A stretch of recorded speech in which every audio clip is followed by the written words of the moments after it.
Sejumlah pertimbangan yang menjadi alasan kuat segera disahkannya rancangan Undang-Undang Kepalang Merahan diantaranya adalah Indonesia telah meratifikasi Konvensi Jenewa tahun 1949 tentang pelindungan korban perang. Di sisi lain, Kepalang Merahan belum diatur dalam undang-undang. Padahal undang-undang tersebut memberi jaminan penghormatan dan pelindungan bagi mereka yang menggunakan lambang Kepalang Merahan saat bertugas di situasi konflik bersenjata, kerusuhan sosial, atau gangguan keamanan.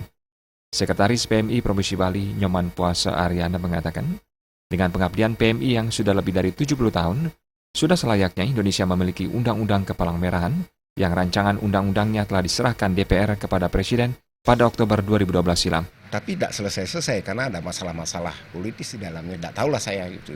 Tapi sebenarnya kan kalau kita melihat dari segi kebutuhan, sangat kita butuhkan. Sehingga kita bergerak itu dengan undang-undang, sebuah undang-undang, pasti akan lebih mempunyai kekuatan baik hukum maupun di mata masyarakat. Loh, ini dilindungi oleh undang, karena undang-undang kan sebuah perlindungan bagi insan-insan Palang Merah itu setiap melakukan kegiatan. Kalau tanpa mereka dilindungi, kita akan membantu sesama. Padahal kita bekerja ya tanpa pamrih misalnya seperti itu. Kan gimana ya? Kan di satu sisi kita secara ikhlas ingin melakukan sesuatu, tapi kita terganyal oleh ini tidak boleh, itu tidak boleh, kan itu salah persoalan. Puasa Aryana berharap pemangku kebijakan baik kalangan legislatif maupun eksekutif terkait segera merealisasikan mengesahan RUU tersebut sebagai dasar hukum yang kuat dalam upaya meminimalisasi penyalahgunaan lambang palang merah dan bulan sabit merah. Alit Sidi dan Yudi Partana, Bali TV.